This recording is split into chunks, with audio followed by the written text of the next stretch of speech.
మరి అవి ఎలాగో మరి ఇంకా పెద్ద హ్యాండిల్ చేతుల్లోకి వెళ్ళిపోయాయి కాబట్టి అవి మరి రావు. కానీ ఇదైనా కాపాడుకొని దీన్ని పరిశుభ్రంగా చేసి దీన్ని మా తాతయ్యలు మా తండ్రులు చెప్పేవారు, ఎంతో పెద్ద చెరువు ఇది, ఇక్కడికి వస్తే భయం వేసేది, అంత దీనిగా ఉండేదే అని చెప్పేవారు.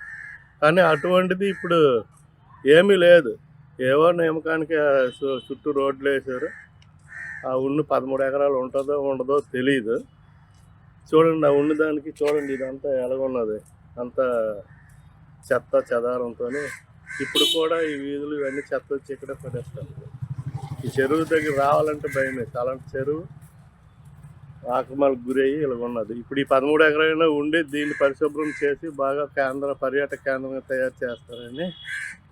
ఇదిగోండి ఇక్కడ ఈ మెట్లు, కొత్తగా కట్టిన మెట్లలోన సాయంకాలం అయ్యేసరికి అందరూ మందు రకరకాలుగా చూడండి, ఇవన్నీ చెత్త ఎలా ఉన్నది చూడండి. ఒకప్పుడు ఒక చెరువుకి రావాలంటే ఒక పర్యాటక కేంద్రంగా ఉండేది. అలాంటి చెరువు ఈరోజు ఇలాగ